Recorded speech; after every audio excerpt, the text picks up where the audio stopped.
Back again with another video. This time I'm taking a look at a K&F Concept tripod. This particular model is the BA225 and it was sent in via the company for review. So what I'm going to do is give you an unboxing, show its use and demonstrations, and I'll also share some of my thoughts on this particular model. This does come with quite a decent case. It's padded around most of the area except the zip part. The strap on the back though, that is adjustable, but it is sewn in so you can't remove that. This part here has some bobbles on it so it will stop it slipping around, and it's sort of a flexible, rubbery, plasticky type material. Just gives a little bit of relief when you're putting it over your shoulder. On the inside they do have a zipped pocket. I assume that's for the Allen keys, which I will show you in a second. Firstly though, we'll just run over the specifications quickly. This is a carbon tripod and it's one of the smaller ones that I've looked at. And it's also one of the lightest too. The weight of this is just over 1 kilogram. Here's a quick look at the guide. It's more of a generic guide, so I won't spend too much time on that. And these are the Allen keys, both the same size. I assume it's just one for a spare.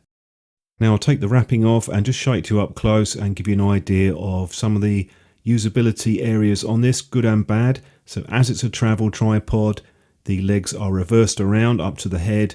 So what you'll need to do is just turn those around, and then you can push the center column down and that'll give you your normal tripod position. It's very common for makers to do this. They're trying to save a bit of size when you're carrying it around. Just makes it more compact. Now that I've got that done, I will move on to the column section just to show you that. This has a double extending column, and you can see that they do have a rubber washer on one part of it, but not the top part. They've also gone with a slightly different design on the ball head. This is now called the KF25. I looked at another one which I'll compare it to in a second, but this one is even smaller. You'll see that they do have the markings there just below that, and when you're finished, just tighten it up and then that will hold securely. The other knob is more of a wing nut sort of shape, so you can pull that out. It's spring loaded and they've included that for a reason, which I'll show you in a second. So you can pull that out and turn it around, or just leave it in place and twist it around as you need to. There's quite a bit of variation in the tension with this, so if you loosen it right off it becomes quite slack and loose, so you can move it around quite quickly. The reason they've gone with this spring-loaded mechanism is if you've got the head tilted at an angle, you wouldn't actually be able to turn that around fully, you'd have to lift it up. We'll move on to the top now, show you the plate, which is an Arca Swiss style, so you can use other plates in this that are compatible. You can see there's a mechanism there so that when you loosen it off slightly, it doesn't fully slip off. That's just to prevent it from crashing down. So you do need to unscrew it quite a bit more to take the plate out. They did make the thread a bit longer on this compared to earlier versions, but I did try it on a Nikon battery grip and I couldn't quite get the tension that I wanted to. So perhaps they could do with taking a millimeter or so off of that length. There is a D-ring built into this. You can see there's also a slot and a hex screw, but you really don't need to use those. You can just use that ring to tighten it off. You have a choice where you have the tightening knob on this, but if you want to see the bubble level, you'll need to put that at the front. I typically just put it at the back. It's quicker and faster.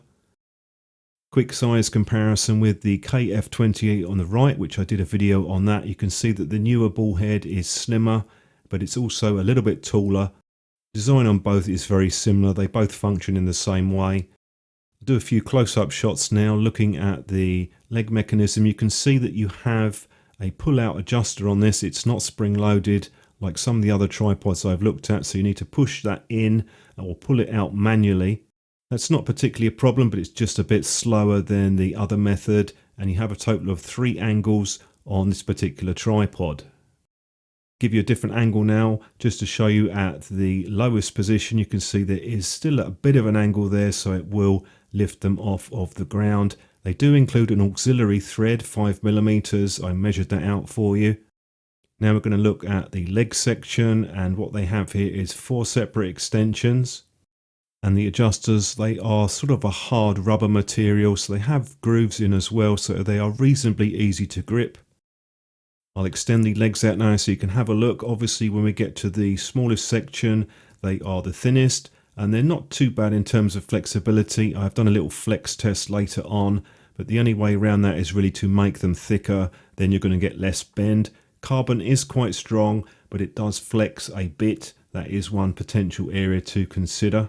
Although personally I prefer the lever or flip locks, I just find that a bit quicker.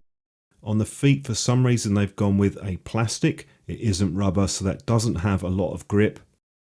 I'll show you now converting it into a monopod. The only leg which unscrews is the one which has the foam on, and the thread is built into the leg, and that means that you can actually put the head directly onto the leg or take out the center column, which I'm showing you now. There is a hook at the bottom which is spring loaded, so you just need to unscrew that. It is quite a long thread on that. What you can do then is just pull the center column through, and then you'll be able to screw in the section underneath that. That will give you your normal monopod, but like I said, you can, if you want to, just put the head directly onto the leg. That might work out for you if you don't need a full length monopod, because if you're using on a wall or something like that. But other than that, I would normally put the center column in, and it does lock in place quite firmly. I have put the sizes up on screen for you so you can see the absolute minimum and the maximum size. I'll just unscrew the head from the center column, and you can see on this we have the standard 3/8 thread, very common on tripods, so you can change the head if you want to. Material on this at the base is plastic, and I couldn't take it off, so I assume it's glued in place. Now I'm going to just give you a few shots outside that I took, different positions on the tripod, and you'll be able to see different angles that you can get with it. This isn't a huge tripod, they've really gone for the more compact size. For most people this isn't going to be quite tall enough to get eye level. You'd probably need about another 5 or 6 inches on top, but it might be tall enough depending on how you're using it. I had a few questions in previous videos about larger and heavier bodies and lenses on tripods, so what I've done is I would put my own combination of a 80-200 and a body and a grip on the scales just to see how much that weighed. And this particular combination came in at just over 2.5 kilograms.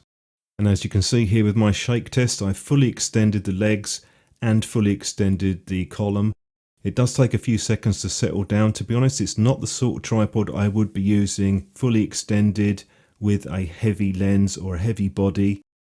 There is a way to get around that, and that is to either use a 3 extension, which would mean the tripod's going to be a bit larger, or they could have made the leg materials a bit thicker.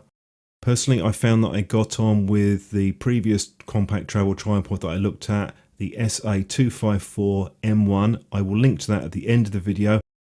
The K&F isn't a bad tripod, but I do wish they added the rubber tips to the end rather than the plastic ones. I also would prefer if they went with slightly thicker materials on the legs. That, in my opinion, would improve the stability a bit. That wraps up my review on this particular tripod. Don't forget, do leave a comment below if you've got any questions or thoughts. And thanks again for watching. I will see you soon.